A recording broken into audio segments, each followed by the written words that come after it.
Yakın hər vaxtınız xeyir olsun. Çanqan A05 2024-cü ildir.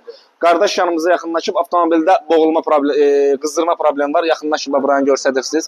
Termostatı biz çəkmişik yoxlamaq üçün. Əlimizdə bunu gizlədirəm, üstü düşməsin deyənə, reklam olmasın deyənə. Baxın, bu bunun termostatıdır. Buna gəlməmişdən əvvəl qardaşımızı danışdıraq. Qardaş, biz bunu paylaşaq ki, yeni müasir maşınlar Azərbaycanda doldu. Əziyyət çəkən qardaşlarımız, xanımlarımız, bəylərimiz var ki, boğulma, bu cür problemlər olanda, qızma problemi olanda ora baxın zəhmət olmasa, bilsin neyidir. Deməli, buyur eşitirəm səni. Nə kimi fəsadlar olur, nə kimi problem olur, telefona cavab verin. Belə problemi yox idi. Maşın bir həftədir, qızır, motor tamamilə dayanır, keçir hibrid sistemlə. Hibrid sisteminə keçəndən sonra onu artıq idarə eləmək olmur.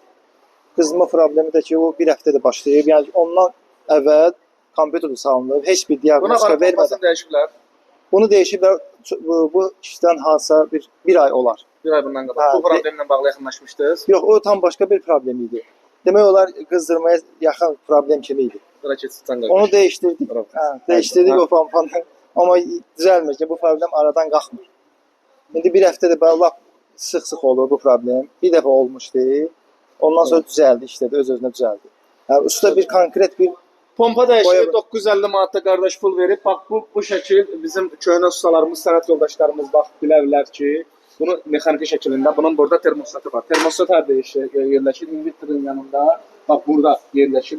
Bizim termostatımız da burada olur. Bu termostatı çıxardıq biz mexaniki şəkildə olaraq, qardaşlar termostat diaqnozu da qoyduq. İsti suyun içində yoxlayırıq. Bunun açılma dərəcəsi nə vaxtdır? 82 dərəcədən 95 dərəcəyə qədər termostatın açılma vaxtıdır. Bu da açır.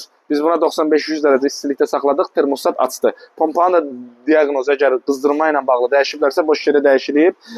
Onun pompası da işləyir. Pompanı yerdə kalibirovka eləmək olur. CRS kompüter vasitəsilə yoxlayırsan ki, maşın işləyir, işləmir. Və bunların üstündəki batareyalar 70'li batareyalardır. Bunlar friyonla soyunmur, birbaşa soyuducu maye ilə. Antifrizlə soyuyur. Gördüyünüz 2 dənə qapaq var burada. Bir dənə də soyuducu baçokumuz buradadır. Bu motora mühərrikə aiddir. Invertor, batareya. Bunların hərəsi başqa-başqa fərqli şeylərdir. Yəni baçokların. Bəzi insanlar bilmir. Və gələcək çəkilişlərimizdə bizim bunlar haqqında da ətraflı sizə məlumat verəcəyik.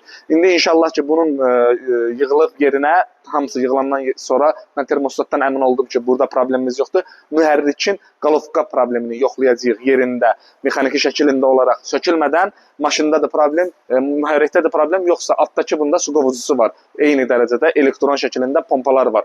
Yəni də hibridə aiddir, yəni də invertora aiddir. Onlar da yoxlanılacaq. Görək problem onlardadır, yoxsa başqa bir şeydir. Yəni bu cür hallar olanda çarəsi var. Boş yerə gedib 950 manat verib bu cür işləri görməyib. Adam var ki, bunu alıb taksi işləyir. Hardan alsın 950 manatı, 1000 manatı, 500 manatı və yaxud 100 manatı hava yerə verməyə dəymir. Sizin maşın nə problem olursa olsun düzəlib veriləcək. Narahat olmayın. Gələn videolarda görüşənə qədər.